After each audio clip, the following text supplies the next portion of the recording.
be overcome? किस प्रकार से हम hegemony से निपट सकते हैं? तो how long will hegemony last?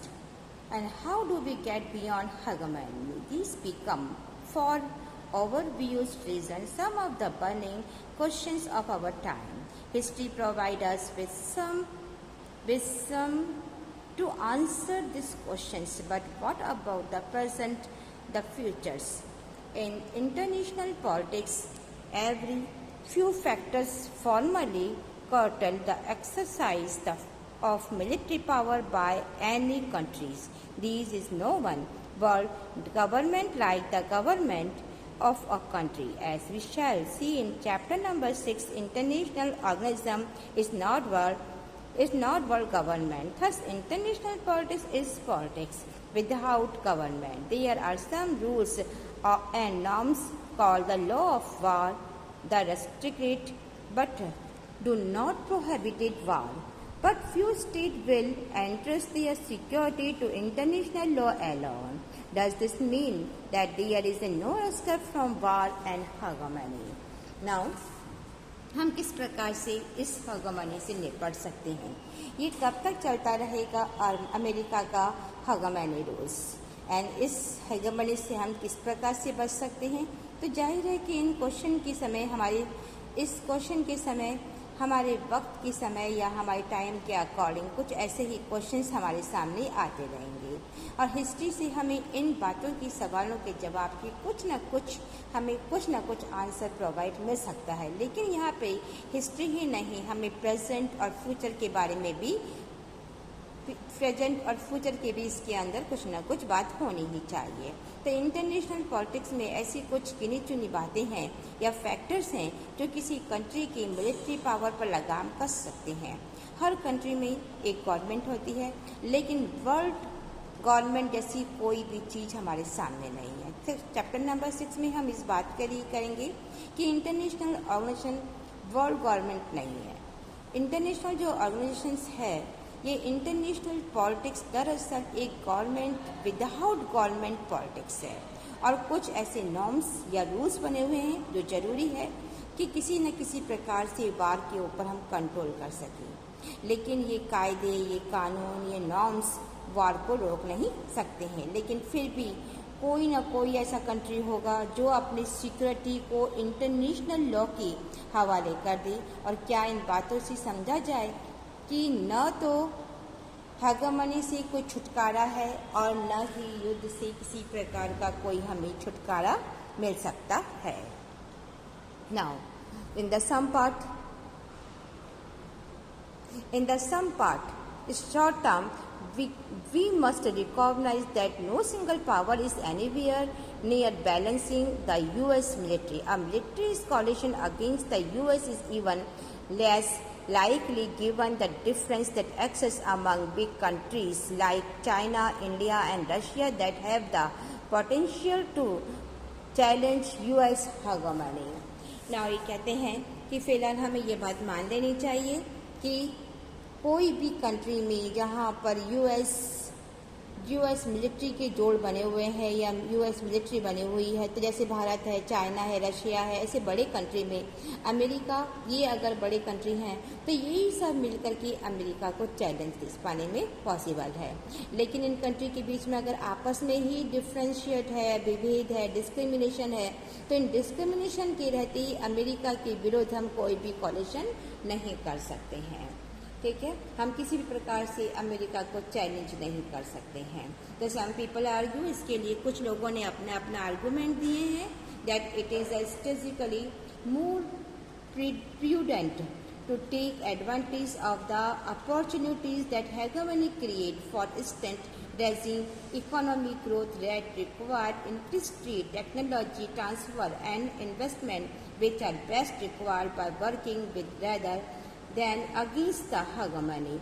Thus, it is suggested that instead of inactivity opposed to hegemony power it may be advised to express benefit by the operating with the hegemony system. This is called the strategy.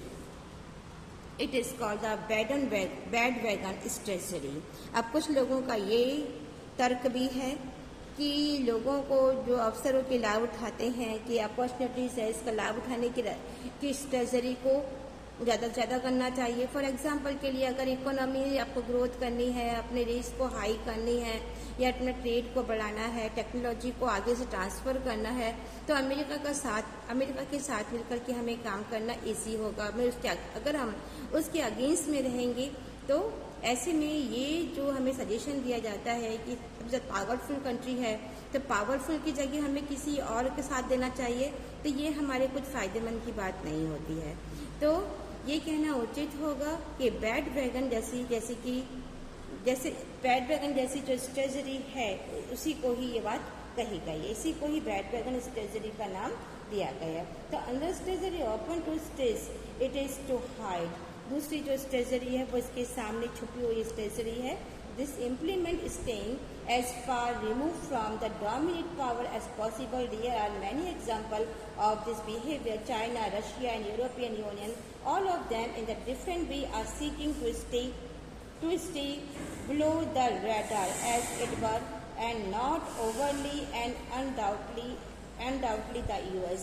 However, this would not seem to be viable for the big second-rank power for very long. While it may be an attractive variable policy for a small state, it is hard to imagine mega states like China, India, Russia or her agglomeration, such as the EU, being able to hide for any stable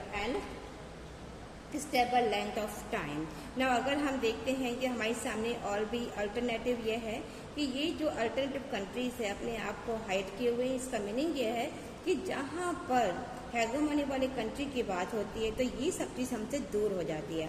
और अगर हम example लें China, Russia या ये यूरोपीय संघ का union of European, तो इनमें से सभी ने एक न एक तरीके से अपने को अमेरिका की निगाह में चढ़ने से बचा रखा है। इस तरह अमेरिका के किसी भी बेपनाह क्रोध की चपेट में आने से ये कंट्री अपने आप को बचाते हैं। अब बड़े या मजले दर्ज की या मीडियम आप कंट्रीज़ के बारे में बात करते हैं, उसकी ट्रेजरी के बारे में बात करते हैं, तो ये ज़्यादा दिन तक काम आने वाली चीज़ें नहीं हैं, क्योंकि हमें मालूम है कि इसका जो अट्रैक्शंस है इस ट्रेजरी के द्वारा हो सकता है, लेकिन ये कल्पना से भी परे है कि चाइना, रशिया एंड इंडिया जैसे बड़े कंट्री, यूरोपियन यूनियन जैसे विशाल देशों के सामने, विशाल कंट्रीज़ के सामने अधिक दिन तक अमेरिका की निगाह से नहीं बच सकते हैं। तो some people believe that the resistance of American hegemony may not come to our state.